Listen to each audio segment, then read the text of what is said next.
Hi there and welcome back.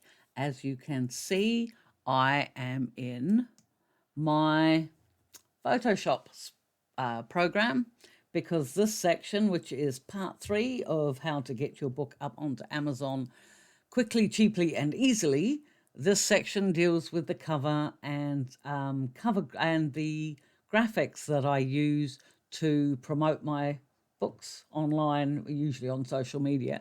As you can see, there's a couple of examples down there. They were actually for Markov, which is the books that I write for JP Sale. So with JP Sale. But anyway, so we'll get into making the cover, and for that, I usually do an 8.3 by 11, 300 DPI. You do want the higher DPI because when you're when you upload your book to Amazon and the cover graphic is only shown as a thumbnail in the search results, so you need that really high quality DPI so that every image, every even the little thumbnail, every detail shows, and it also means that it looks better in the larger printed format as well. So we'll go into there and we will open that up, and then we will pop into here, and no, we won't go there. We will go to here and we will click open, and we will find that's the cover graphic that I have. That was the planned background I had. And then I have a couple of things here that I will use for my graphic teasers. But we'll do them, okay, and that's done. And then, okay, so we're back over here, and as I say, I create very simplistic covers. So I don't suggest that this is what you have to do. I'm simply trying to show you a quick and easy way of doing your own covers. Now, many of you won't have a subscription to Photoshop, and that's fine. There are Photoshop alternatives online for free. And as far as I'm aware, I don't know because I've never tried them, but as far as I'm aware, they do allow you to download JPEGs, which is what you need to do to create your cover. You require a JPEG. So first of all, as I say, this hopefully will not take long, but I'll go into this is the photo that I bought from Paul-Henri Serres. I have the license to use it. As I say, I don't own it. If you'd listen to my other videos, you'll know that I don't own this image. I simply have the rights to use it, which I'm very thankful for. And we just want to take him out of his, this is just using the little wand tool. I'm sure there's probably graphic designers or people watching this and thinking, oh my God, what is she doing? They're probably cringing. But as I say, this is a quick and easy, and this is how I do it. So, okay, I think we have got everything there. Then I go up here and click select all, collect. It's getting late, guys. Click copy merged, go over to my blank document and click paste. And of course, he's a little bit big, but I'm not going to worry about that right now because I'm going to be, oh, there's something happened there on his sleeve too. I'll have to have a look at that in a minute. But anyway, this was what I was going to use as a background photo. Now, the story itself is set in New York, and according to Shutterstock, this is very definitely New York, which is cool. And it's got a lot of the shades of blue in, and of course my book is called Precious Blue. So I wanted those hints of blue to be in the cover.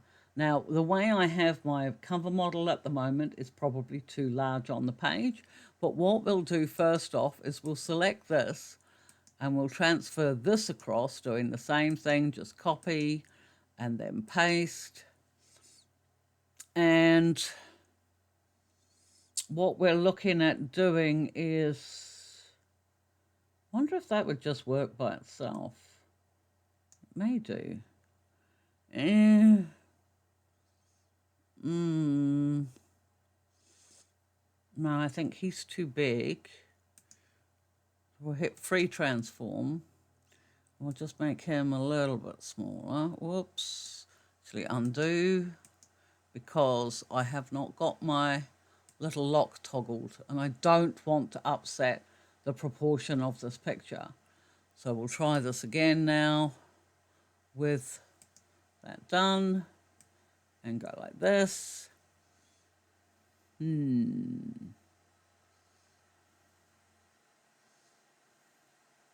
I've also got to think about where I want to put the title, which will probably be here. So, but at the moment, that all just like, to me, just all looks a little wee bit stark. That is quite a gorgeous photo. I'm very happy with it, but I'm going to, for the moment, I'm just going to reduce the opacity just a little bit. I'll fiddle with that afterwards, and I'm probably going to move that up just a bit as well. And then this photo behind, I'm going to free transform that as well, and just maybe, so I want to make that, that's better, and then click that and then move that along. Does that look too much like London, do you think? Rather than New York? Where's that thing? There. It's just I want to get that blue in there too. We go right, no, we don't want to go right across there. So we want it about there, I think. Yeah. Is there enough of the hint of blue? Yes, I think there is. Okay, we'll try that. And then I'll worry about his opacity in that in a minute, because I'll also want to do a bit of blurring and what have you. But for the moment, I'm also going to drop the opacity on that just slightly. It's all very stark. And I don't... Ooh, no, then I lose the colour. Yeah, I might have to colour flip it. But anyway, we'll do that at the moment. So we'll just leave that there. Now, that as itself, it needs tweaking. I'm aware it needs tweaking. I'm not quite happy yet.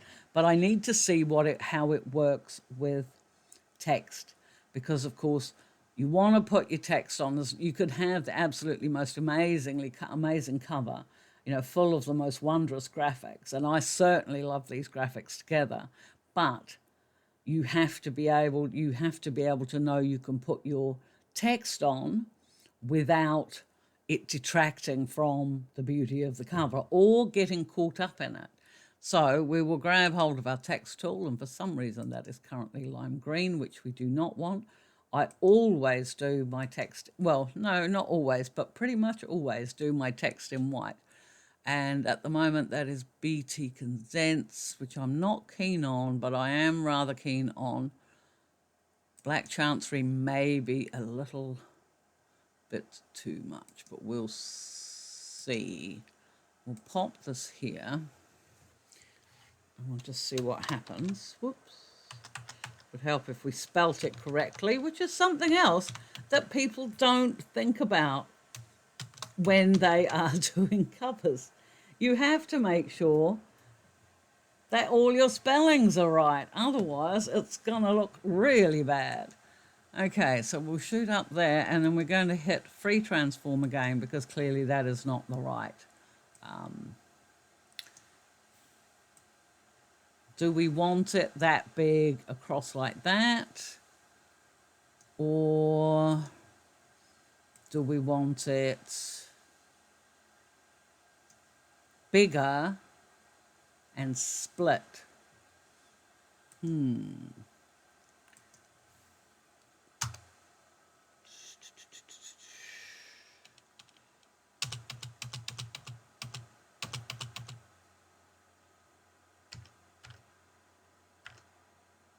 like that. Maybe, and then make it a little bit bigger. Because ideally too, the other thing you want to remember is that you need to be able to see the title when it's in that tiny little thumbnail. Those thumbnails, I think they're only about an inch or an inch and inch and a bit tall. So you need to be able to do that. That was not the thing I wanted to click. I'm trying to get down here, but of course I can't because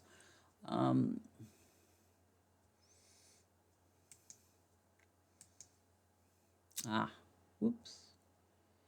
Nope. Okay. I wanted to do a tint on this colour because otherwise I can't see it. But for some reason, I cannot move my head, which is really annoying. So what I will do with this is I don't suppose I can do it up here, can I? I will shadow it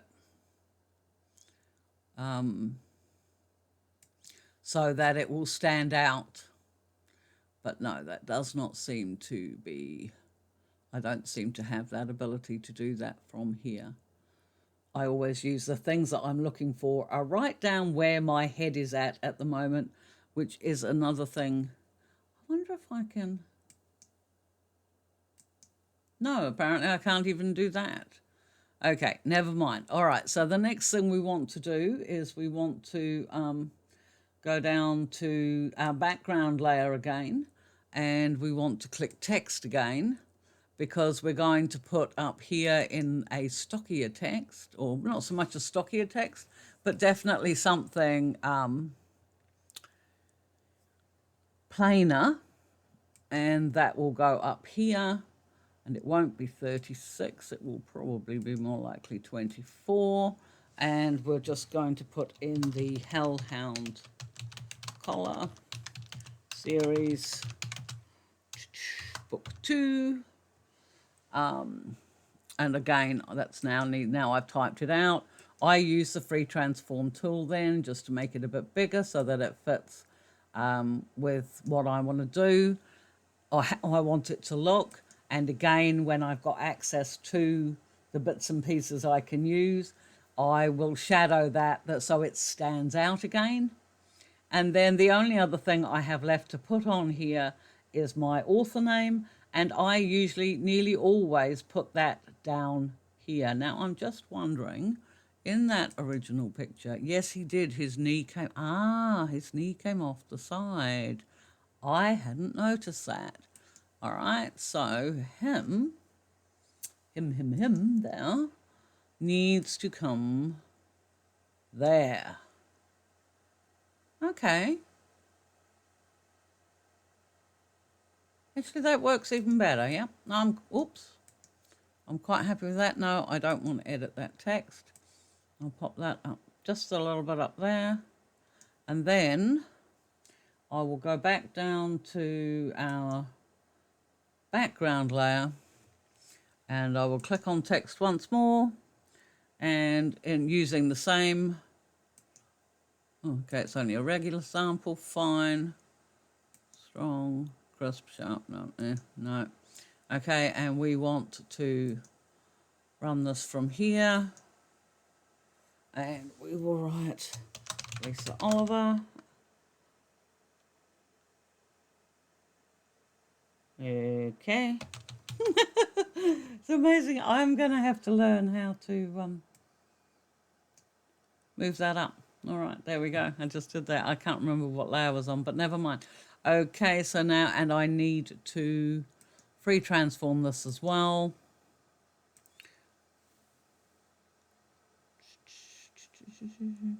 Maybe I want that in the middle this time.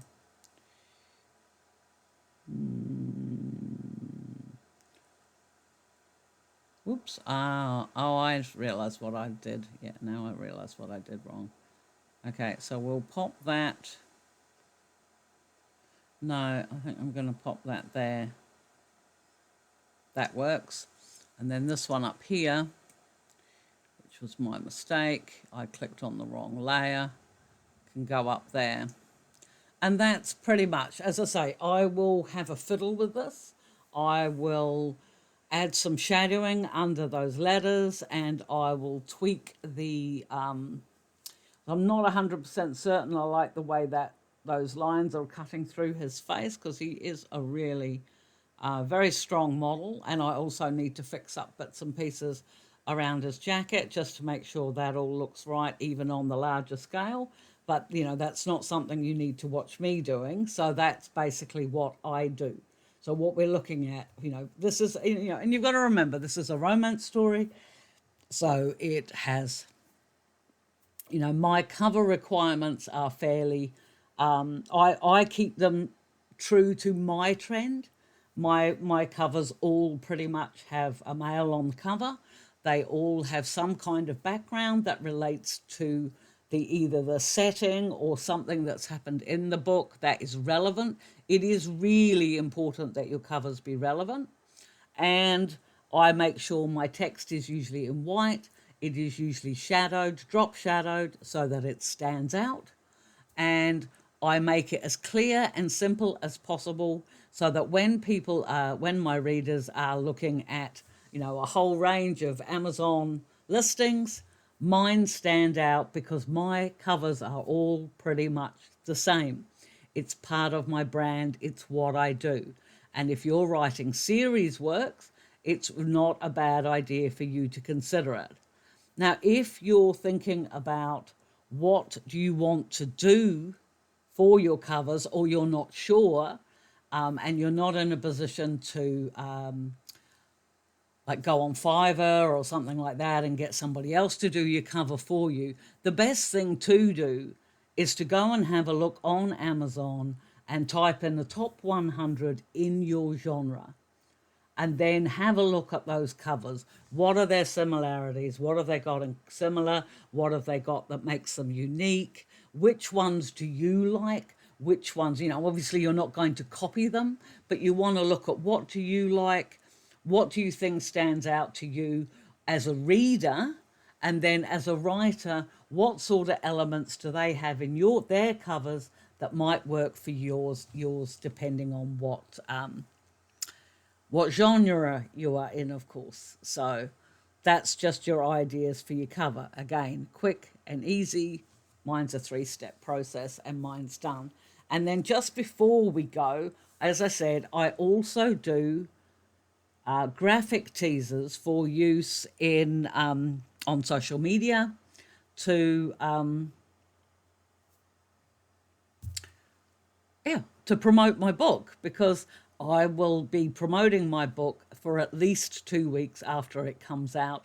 I'll be promoting it probably a week before, because when I put it up tonight, it'll only be a week before I want it to come out. So it will go up this week for a pre-order, and then it will be released Monday week, and then I'll probably promote it for 2 weeks after that, maybe 3, and by then I should have almost finished my next one, and it'll be the time to start doing a bit of promo and a bit of anticipation for that one. So yeah, I might make my living doing what I do, and I do, and I make a very comfortable living, but it is also a lot of work.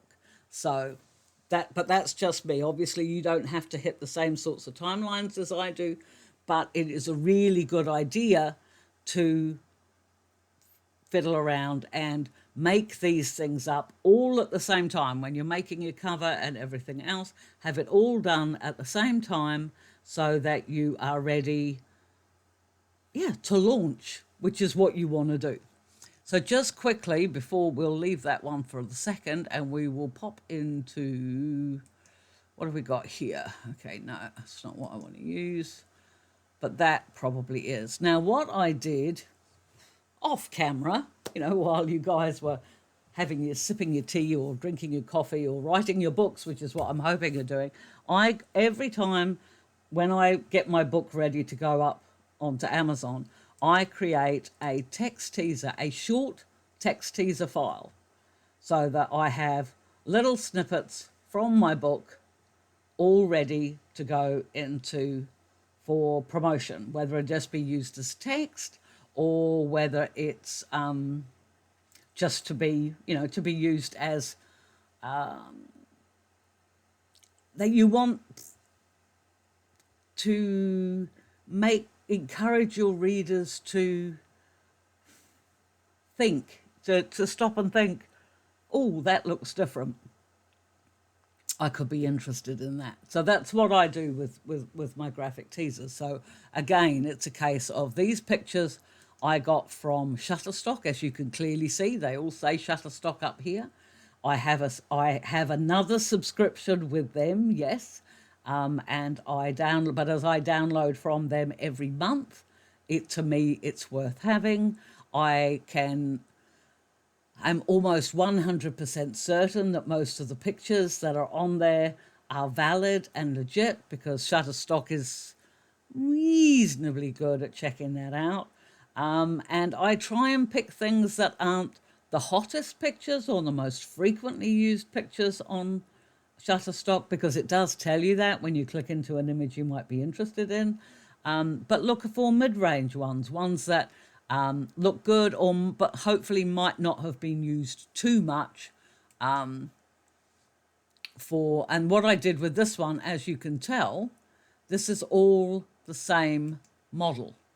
So that will again give some, except for him, but what will give some consistency to, to my graphics, so that when people see them, they'll think, oh yeah, that's Lisa Oliver's new book. And that's what you want. You want for people to look at things and think, oh, that's Lisa Oliver. So if I've got something like this, and I'll just show you this now because I didn't realize this video would take so long, but I'll just show you this now. So, okay, so I've got a picture like this.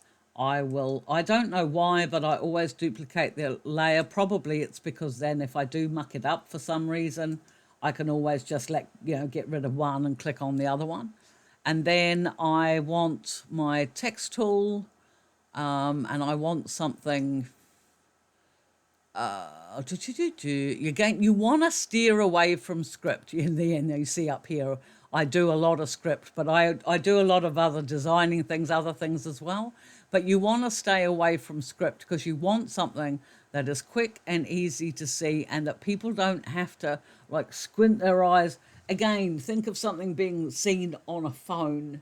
You don't want them having to squint their eyes and what have you. So I'll try something like that, for example. And again, I've got it in white purely and simply because this is black.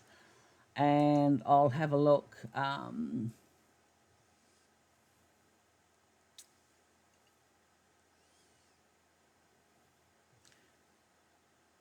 We'll take that one. And we will just copy it and paste it here.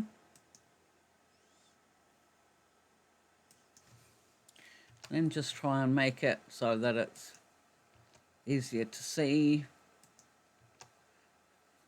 And I don't suppose there's any possibility that will let me...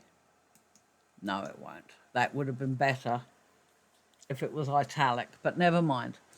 Okay, so I've done that, and then I go in and click Free Transform again because I want it to... Okay, and in this instance, I will undo my little hooflicky because I want to drag it down. Sometimes I want to make the text longer rather than wider. I like to think that makes it easier to see. And I put that there. And then I go over here, and although this isn't finished yet, I'm only showing you an example, so it's not a problem. I'll click Select All here, click Copy Merge, click here and click Paste, and then Free Transform that. Like so. Whoops, undo, and click that thing. Thank you. Always forget to do that with the cover. And then I'll just tilt it on a slide slightly just so that it's, again, it just makes it that little bit noticeable. Precious Blue, Lisa Oliver. And then look for the center and type again here, centered, yep, and just type here.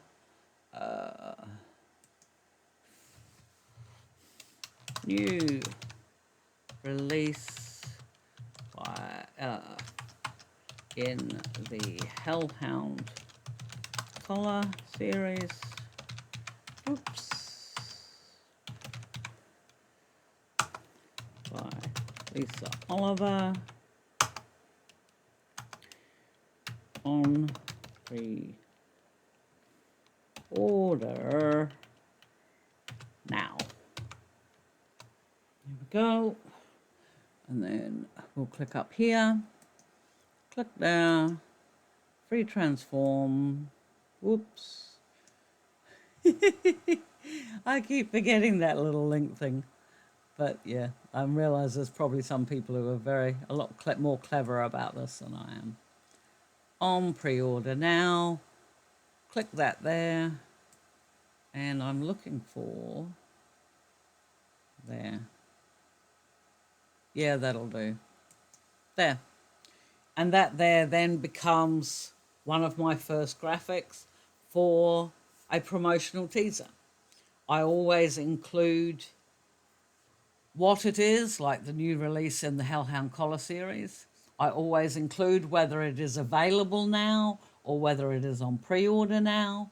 And I always include a text teaser from the book itself so that people can hopefully look at it. I'm not sure about that text because I'm not sure how readable that is, but I'll play about with that a bit and see how that goes. But hopefully that has helped. Hopefully that's given you an idea of basically how easy it is to go ahead and create a cover and then create the graphics needed to promote it. Because please, now your writing's finished, you seriously need to be thinking about promotion as well. And then so for the final video in this little series, I will create one tonight while I am uploading it. So look out for that. I shall probably space these videos a day or so apart. So just look for the next one. Or if you click the subscribe button and click the little notification bell next to it, it should let you know when the next one's out. But yeah, so as you can see, I've got a new book out. If you're interested in seeing some of Paul-Henri Cereza's work, I will link to his website down below. A huge thank you to him for letting me license his one of his wonderful models. And I will, yeah, I think that's all that needs to be said in this one. Apart from, if it did help you at all, please hit like and subscribe, because that genuinely does help me on YouTube. And in the meantime, until the next one, look after yourselves, everybody, and hug the ones you love. Bye.